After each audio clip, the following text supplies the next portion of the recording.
Like few hours ago, 2 hours ago, na inilabas ang bilyonaryo na kung saan ay tinitira ang may bahay ni Senator Rodante Marcoleta.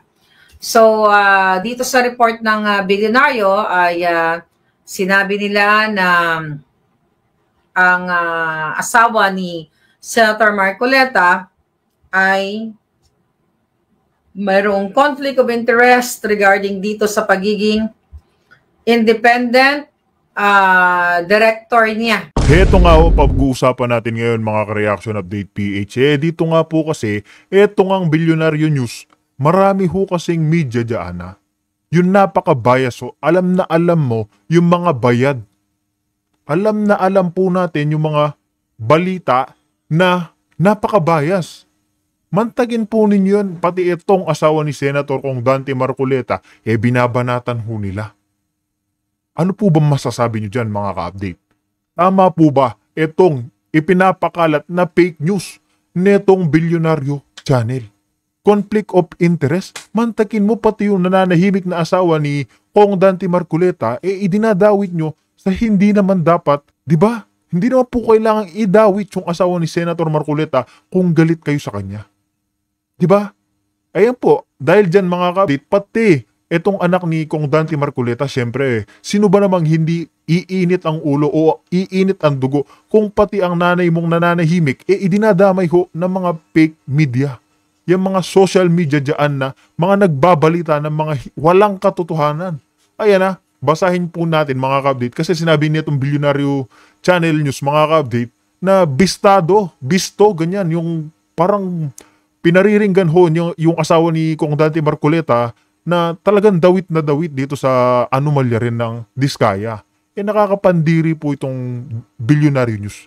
Ito po mga update, basahin ho natin itong naging pahayag ni Kong Paulo Henry Marcoleta. Ayan na, kayo ang bistado, bilyonaryo news channel. Bistado ang bias nyo. Diba? Napaka-bias ho nila mga ka-update. Bias na bias ho sila. Diba, pag maka-Duterte ka, babanatan ka niyan. Babanatan ka niyan. Pag binabanatan mo yung kaalyado nila, katulad nila Martin Romualdez, yan, pag binabanatan ho yan, mga ka-update, galit na galit po yung mga media. Lahat po gagawin po nila makapag-fake news lang. Gagawa po sila ng paraan para siraan itong mga taong ito.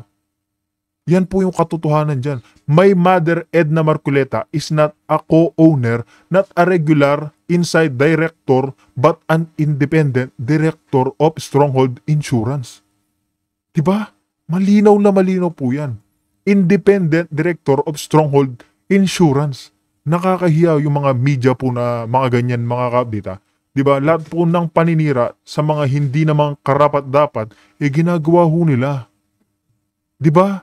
Gagawa ho sila ng paraan para siraan itong si Kong Dante Marcoleta dahil alam po nila mga ka-update, si Kong Dante Marcoleta hindi titigilan niya mga Martin Romualdez, si Saldico, si Marcos Jr., si Sandro Marcos. Hindi ho niya titigilan niya mga yan hanggat hindi umaamin sa sambayan ng Pilipino yung mga ninanakaw ho nilang bilyon-bilyon, trilyon-trilyong pera na kaban ng bayan. Diba? Nabisto na ho kasi sila Agwado, dinideliver yung pera kay Martin Romualdez. Ano pa'y gagawin ng nagdi-deliver ng pera sa Agwado?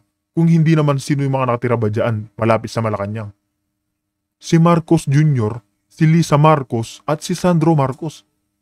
Kaya ngayon mga ka-update, gagawa ho sila ng palusot, gagawa na naman ho sila ng butas para siraan na naman etong si Kong Dante Marcoleta. Diba? Nakakapandiri ho yung mga ginagawa ngayon ng mga taong yan. Nakakapandiri ho sila mga ka-update. Diba? Tapos ayan ituloy po natin ito naging pahayag nga ni Congressman Paulo. Ayan, so ano ang nabisto ninyo? That there is no direct connection between my mother and the transaction made by Stronghold and the companies of Discayas. Baluktot naman ang istorya ninyo. Ang dami nyo naman malilin lang nito kung hindi sila magsusuring mabuti. Oo mga ka-update, lalong-lalo na ngayon. Pag media kasi, akala ho ng mga ating mga kababayan o yung mga katandaan po kasi pag nakita po nila, agad na po nilang pinaniniwalaan. Yan po yung mahirap ngayon, di ba? Yan po yung mahirap mga ka-update. Kasi pag nakita po ng mga ating kababayan na, itong si Marcoleta, yung asawa pala niya, kasosyo nitong Diskaya sa mga ganyan-ganyan. O syempre, ikaw na taga-suporta ni Kong Dante Marcoleta, makikita mo yan, madidisappoint ka. Di ba? Lahat ho ng pangkukonekta sa mga kay Senator Marcoleta, pati ang kanyang asawa, wala hong katotohanan. Wala hong katotohanan mga ka-update. Di ba? Nakakapandiri po yung mga yan na bayad na bayad. Bayad ho sila. Diretsahan lang ho tayo. Binabayaran po yung bilyonaryo news channel na yan. Di ba? Kaya mga ka-update, pakinggan pa ho natin etong naging pahayag ni Maharlika patungkol nga etong napaka-fake news na media na ito. Wala na pong paligoy-ligoy mga ka-update. Diretso na ho tayo. Stronghold. Nakita niyo yung headline nila, right? So ayan, conflict of interest. Marcoleta's wife sits on board of insurer Stronghold favored by Diskaya contractors in flood control scam. Ayan. So, syempre, yan ay panira na naman yan. So, ngayon, ipinakita nila itong, ano na to, I think this is the, the bond, okay? Yung surety bond, yan yung acknowledgement. At dito, ipakita natin sa inyo, at itong, okay, remove natin yan. Okay, pakita natin sa inyo yung okay, ito ang Stronghold Insurance Company kung saan nakalagay nga ang pangalan dyan ni Mrs. Edna Marcoleta. Nakita na dyan as Independent Director. Okay? So yan mga kababayan ngayon, yung mga bagong ini-issue ng, syempre, galit na galit sila kay Senator Marcoleta, di ba? Nakita niyo naman kung paano nila pagtulungan. Talagang sisirain at sisirain. This is really politically motivated. Why? Kasi mga palangga, ni-research natin. Yan nga, katulad po niyan, no, mga ka-update. Lahat ho ng paninira dito kay Senator Marcoleta, gagawin at gagawin ho nila para hindi pa rin mapag-initan itong si Martin Romualdez Tambaluslos, si Saldico, si Marcos Jr., si Lisa Marcos at yung anak ho nilang si Sandro Marcos. Kasi mga ka-update, isa lang nga ho ang patutunguhan ng Aguado yung pagde-deliver ng pera dyan sa may Malacanang. Diba? Napaka-common po, common sense lang, 1 plus 1. Diba? Parang ganyan lang ho yan eh. Diba? Yung dinideliveran ho ng pera dyan sa Aguado kasi, mga ka-update, walang iba ho yan. Siyempre, porsyento ho nila yan. Diba? Nasa Malacanang ho sila. Nag-deliver na sila kay Martin Romualdez, kay Saltico. Sino ba yung kasunod sa may Malacanang? Sa Aguado. Diba? Siyempre ho, sila Sandro Marcos, sila Marcos Jr. Mantakin po ninyo yan itong si Ping Lacson, mga ka-update. Imbis na banatan, kasuhan itong si Martin Romualdez, bakit po ipapasabi na niya? Ha? Bakit ho ipasasabi na niya itong si Senator Marcoleta at itong si Orly Gutesa? Napakalaking question ho niyan. Napakalaking katanungan ho niyan mga ka-update. Bakit si Senator Marcoleta at si Orly ang kailangang ipasabi na niya? Diba? Malinaw na po yan mga ka-update na pinagtatakpan ho talaga nila itong mga magnanakaw. Diretsahan lang ho tayo. Pinagtatakpan ho nila yung mga magnanakaw na yan. Na ang independent director, okay, based on our revised corporation code at Security and Exchange Commission's regulations sa Pilipinas, yung independent director ay what? Okay? Member ng board, but walang direct na relation or connection sa management ng company. Meaning, hindi siya empleyado ng Stronghold at wala siyang major shares dito sa Stronghold Corporation na ito or Stronghold Insurance na ito at wala siyang direct business. Okay? Wala siyang direct business dito sa kung ano man yung pipiliin, ay ano man ang kung ano man yung desisyon ng may-ari o ng management ng Stronghold, mga kababayan, insurance ay walang kinalaman ang asawa ni Senator Marcoleta na si Mrs. Edna Marcoleta. Kasi siya lamang ang kanyang trabaho ay oversight. Okay? Parang siya yung nagbibigay ng mga minimake sure niya. Kumbaga, na yung company ay sumusunod doon sa kanilang principles and good governance when it comes to what? Protecting the interest of public shareholders. So meaning, mga kababayan, bilang isang independent director, ay wala talaga siyang kapangyarihan kung sino ang i-approve na mga companies na nag-a-apply sa Stronghold, di ba? Sa Stronghold Insurance para bigyan sila ng policy. So ang kanyang role dito ay mag-review lang at magbibigay ng independent judgment sa mga policies at yung mga strategies sa operation ng company. So hindi siya part ng everyday operation. Alright? Wala siyang power para, mag-decide kung ang certain company na ito, like sa Diskaya, ay siya ay bigyan ng policy or ipapasok para ma-insured sa Stronghold Corporation na ito or Stronghold Insurance na ito. And the fact na hindi naman siya government official, wala rin siyang what? Okay? Hindi siya government official. So, wala siyang kinalaman dito. Okay? Pilit lang siyang dinidikit sa mga Diskaya. Kasi nga, iniisip nila na pinaprotektahan ni Senator Marcoleta ang mga Diskaya kasi doon sa nakita ninyo sa hearing na gusto niyang mabigyan, kinu-question niya pala yung pagbibigay ng witness protection program sa mga Diskaya. So, balik tayo dito sa insurance na ito. Walang decision-making power si Mrs. Marcoleta sa pagbibigay o pag-grant ng mga contracts dito sa what? Or insurance rather, dito sa mga Diskaya.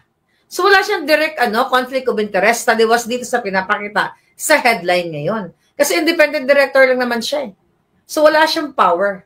Okay? Wala siyang power kung sino yung pipiliin ng Stronghold Insurance, kung sino yung bibigyan nila ng what? Ng insurance. Diba?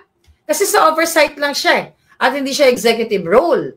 So yun yung nakikita natin dito dahil lang asawa siya ni Senator Marcoleta, kaya naman siya ay talagang pilit na dinidikit dito. Alright? Unang-una, mga kababayan, wala talagang conflict of interest to kasi, wala namang power si Mrs. Edna Marcoleta para magbigay ng kontrata dito sa mga Diskaya o sa iba pa mga contractors. So nakita ninyo kung paano nila tinitwist at winawala ang issue kay Martin Romualdez, kay Zaldico. Kaya talagang naghahanap sila ng mga chinachani nila. Okay? Hinahanap nila lahat ng mga butas na pwede nilang gamitin against sa mga witness, kay Marcoleta, at sa mga nakikita. Ayan nga, mga ka-update. Totoo naman po itong sinasabi nga ni Maharlika na inililihis nila yung usapin kay Martin Romualdez, kay Zaldico. Diba? Nandyan na ho tayo Malapit na ho nating tumbukin kung sino pa yung mga sangkot dyan, sino pa yung mga utak. Pero syempre mga ka-update, dahil tulad na lamang nito, gusto nila siraan si Kong Rodante Marcoleta, gagawa ho silang paraan para gawin yun. Diba? Katulad niyan, pinapalayo na naman nila ang issue. Dinadawit ho nila yung asawa naman ni Senator Marcoleta. Kaya kaduda-duda ho yung mga kilos at gawain ng mga ito. Kaduda-duda ho mga ka-update. Di ba? Ikipaglaban. Okay? Hindi porket asawa si Mrs. Marcoleta, ni Senator Marcoleta, at dyan nakasapi sa dyan sa private company na yan. Okay? Na wala naman siyang control actually dahil independent na siya eh. Di ba? Per diem lang yata yung mga yan or honorarium dahil hindi naman talaga siya shareholders. So nakikita natin mga kababayan na hindi talaga tatantanan ng mga bangag ni Martin Romualdez, ni Tambaloslos, ni Lazaldico, ang mga taong nakikipaglaban katulad ni Senator Marcoleta, yung Marine na si Orly Guteza at iba pang mga witness, mga palangga, kasi hahanap ng butas para sabihin or lituhin ang taong bayan na teka muna, ito si Marcoleta, ito, ganito, yung asawa niya, sangkot dito sa mga diskaya dahil siya ay independent director dito sa Stronghold Insurance na to. Nakakita nyo, ginagago yung inyong perception. Katulad ng ginagawa nila dito sa kay Marine, kay Sergeant Guteza. Kumbaga, inaano na sa utak ng taong bayan. Okay? Yung kaisipan ay nilalason nila. Ang publiko ay nilalason ng mga bangag na ito para idikit sa inyo na ito pala si Marcoleta, naglinis-linisan. Tignan mo ko yung kanyang asawa. Bakit independent director? Ang mga diskaya dyan sa kanila kumuha ng insurance. Pero kung laliman ninyo ang ating pangunawa, mga kababayan, walang power si Mrs. Marcoleta to decide kung sino ang i-approve nila sa kanilang mga insurance policies. Walang conflict of interest ito mga palangga. Hindi porket asawa siya ni Senator Marcoleta at doon siya nagtatrabaho sa Stronghold Insurance, boom, automatic conflict of interest na. Independent director nga siya. Hindi siya ang decision maker. Hindi siya nagpapatabo ng mga businesses. Siya lang ay nagbibigay guidelines, gabay, di ba? Kasi parang oversight function lang siya di ba? Minimake sure niya na yung mga guidelines or, yung mga alituntunin ay patas sa mga policy holders. I believe yun yung kanyang position bilang isang independent contractor. So, wala tayong nakikita conflict of interest dito. Meron lang interest ng mga bangag. Interest ni Martin Tambaloslos para sirain, interest ni Lacson, interest ni Soto para sirain ang ating magaling na senator, Senator Marcoleta. Ito nga yung ibabato. Tingnan mo, kanina nag-vlog tayo. Sabi ko, nawawala na sa picture itong sa limelight sa pagnanakaw si Martin Romualdez. Ang balita, halos lahat, puro doon sa notary issue ni Sergeant Guteza na kesyo hindi in-acknowledge nitong abogadong nakapirma doon, kesyo ito ay fraud, sa kabila ng nag-take na ng oath si Sergeant Guteza doon sa Senate. Ngayon, may bago na naman sila, si Mrs. Edna Marcoleta, na ginagamitan nila ng conflict of interest daw, Nakita nyo? Mga palangga, kitang-kita na ang kulay nitong mga gunggong dyan sa Senado. At alam na yung mga Marcos Bangag, Araneta administration. Di ba? Walang kinalaman sa ating pagsasaliksik dito mga palangga. Okay? Na si Edna Marcoleta ay may conflict of interest. Okay? So wala siyang kinalaman dito mga kababayan, wala itong conflict of interest, gusto lang siyang sirain dahil asawa siya ni Senator Marcoleta. Oversight lang po yung kanyang trabaho. To make sure na yung company ay sumusunod sa corporate guidelines or standards. Okay? Ang role niya ay hindi decision maker to approve kung sino ang ipapasok na mga contractor dito sa Stronghold Insurance na to. So wala siyang conflict dito mga palangga. Walang conflict of interest. Ang meron ay ang mga bangag. Okay? Dahil sila talaga ang nagnanakaw sa kaban ng bayan. Kaya ngayon, gagawa sila ng optics para sirain ang asawa ni Senator Marcoleta dahil nga kitang-kita nyo naman kung paano sila labanan ni Senator Marcoleta para malaman natin kung sino ang mga nagsisinungaling, kung sinong sangkot, at ngayon in-expose si Martin Tambalos o si Zaldico. Ngayon ang kanilang optics, ang kanilang trabaho ngayon ay para sirain ang mga testigo, para sirain ang isang senador katulad ni Marcoleta na talaga namang ginagawa ang kanyang mga research, ang kanyang homework, ang kanyang pagsasaliksik para mailabas sa taong bayan kung sino ang lumulustay sa ating kaban. So itong kanilang mga allegation na conflict of interest, mga kababayan, ito ay optics na naman at paninira na naman ng Tambaloslos, Marcos at Araneta. Triumvirate evil. Mga bangag, mga kawatan.